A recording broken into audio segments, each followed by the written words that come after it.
Every single day, millions of motorcycle engines get damaged. Not on the highway, not in corners, not from accidents. Right there in the driveway, during the first 30 seconds of the day. Cold starting is the most mechanically stressful moment your engine ever experiences, and most riders are making it worse without realizing it. Today, we're covering 5 cold start mistakes that are quietly destroying motorcycle engines everywhere. Mistake number 2 is the one most riders defend loudly when you tell them it's wrong. And mistake number 4 is the silent killer.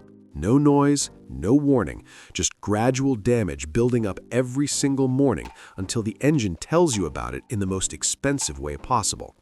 Let's start from the beginning. Mistake 1. Revving the engine immediately after starting. This is the most damaging thing you can do to a cold engine, and it happens on every street, every morning, without fail. Here's what's happening inside your engine at the moment of cold startup. Every drop of oil has drained down into the sump overnight. Your camshafts, valve train, piston rings, and cylinder walls are sitting completely dry. When you hit the starter, oil pressure begins building, but it takes anywhere from 5 to 15 seconds for oil to fully circulate back up to the top of the engine. During those first seconds, your engine components are moving against each other with zero lubrication, metal on metal. This is unavoidable. It happens every startup. The damage from this window is already the most concentrated wear your engine will ever experience in normal operation. Now imagine revving that engine hard during those same seconds. You're forcing dry metal surfaces to move at high speed against each other under load, with no oil film between them. Mechanics call the damage this causes cold rev scoring. Microscopic scratches on cylinder walls, accelerated camshaft lobe wear, and piston ring damage that accumulates invisibly with every cold rev until your engine starts burning oil and losing compression. The rule is simple. After a cold start, let the engine idle quietly. No throttle, no revving, not even a small blip. Let oil pressure build and circulate before you ask anything from the engine. Mistake 2. Long idling to warm up the engine.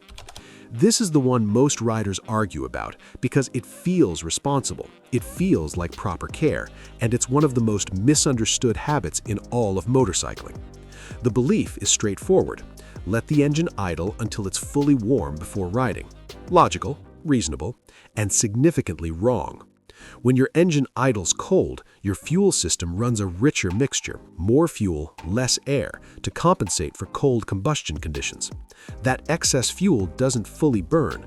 A portion of it washes down your cylinder walls, stripping the protective oil film from your piston rings and cylinder bore. Every minute of cold idling is causing fuel wash damage that accumulates directly into reduced compression and increased oil consumption over time.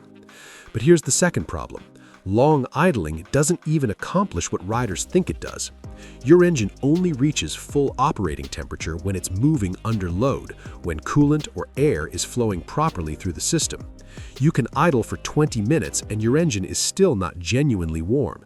You've caused fuel wash damage for 20 minutes and achieved nothing you couldn't have achieved in 2 minutes of gentle riding.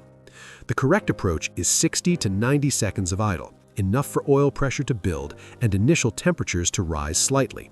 Then ride away gently. Your engine warms up faster, more completely, and without the fuel wash damage of extended idling. Mistake 3. Riding hard immediately after starting. So you've read mistake 2 and decided long idling is wrong. Good. But this is where some riders overcorrect. They skip the idle entirely and ride hard immediately from a cold start. This is the other extreme, and it's equally damaging for a different reason. Your engine oil has a specific viscosity, a thickness that determines how well it flows and how effectively it forms a protective film between metal surfaces. Cold oil is significantly thicker than warm oil. It flows slowly. It doesn't reach tight clearances as effectively. And in the critical first minute after startup, your oil is at its thickest and slowest. Riding hard on a cold engine means high RPMs, high loads, and aggressive throttle inputs, all while your oil is still too thick to flow properly into every clearance that needs protection. Your bearings, your big end connecting rod journals, your camshaft lobes, All of these are receiving inadequate lubrication while experiencing maximum load. The correct window is 60 to 90 seconds idle, followed by 2 to 3 kilometers of gentle riding, low RPMs, light throttle, easy acceleration. Let oil temperature rise gradually. Let the entire engine come up to temperature evenly before you demand anything from it. Mistake 4. Ignoring the choke on carbureted bikes. This is the silent one. No dramatic symptoms, no obvious warning, just quiet damage accumulating every cold morning until the engine finally reveals what's been happening inside. On carbureted bikes, the choke restricts airflow to create a richer mixture for cold starting, compensating for the fact that cold fuel doesn't vaporize as efficiently as warm fuel. Used correctly, the choke gets your cold engine running smoothly until temperatures rise enough for normal mixture settings. The mistake happens in 2 directions. First, not using the choke at all on a cold carbureted engine. The engine starts but runs lean, struggles, and the rider compensates by holding the throttle open to keep it running. This creates an intermittent, rich, lean cycle that causes incomplete combustion, carbon deposits, and uneven cylinder temperatures from the very first minute of every cold start. Second, and this is the more common and more damaging mistake, leaving the choke on too long after the engine has warmed enough to run without it.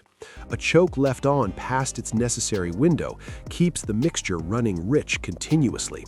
Fuel wash on the cylinder walls, fouled spark plugs, carbon buildup in the combustion chamber, oil dilution as excess fuel makes its way past the rings into the sump.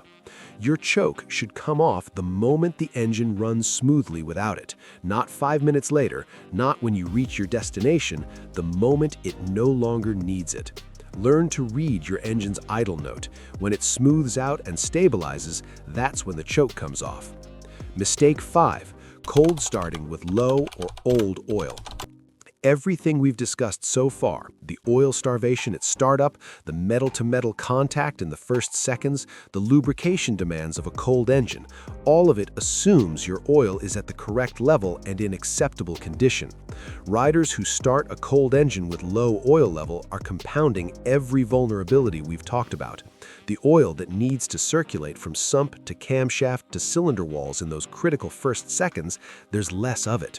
Pressure takes longer to build, the dry period extends, the wear multiplies. But old degraded oil is arguably worse than low oil. Fresh oil has active additives specifically designed to protect metal surfaces during the extreme conditions of cold startup. Anti-wear additives that form a protective layer on metal surfaces before the oil film fully establishes. These additives deplete over time in kilometers. Old oil that's past its service interval has lost a significant portion of this cold start protection. Your engine starts every morning with the most vulnerable conditions it will ever face, and it's doing it with oil that can no longer fully protect it. Check your oil level every single week, not every month, every week, because a motorcycle engine holds very little oil compared to a car engine, and even a small loss drops you into dangerous territory faster than most riders realize. And change your oil on schedule, because the cold start your engine experiences tomorrow deserves the same protection as the cold start it experienced on day 1. Here's the truth that connects all 5 of these mistakes. Cold starting is not complicated, but it has a specific sequence that your engine needs, and deviating from that sequence in any direction causes damage that is real, cumulative, and permanent. No single cold start destroys an engine overnight, but the rider who revs cold, idles too long, ignores the choke, and runs old oil, that rider is shortening their engine's life by thousands of kilometers every single year, and when the engine finally shows the damage, they'll have no idea it started in the driveway every morning. You now know exactly what cold starting correctly looks like. The sequence is simple, the habits are easy, the engine that benefits from them will still be running long before others have needed rebuilds. Subscribe for more of this kind of real, practical knowledge. See you in the next one.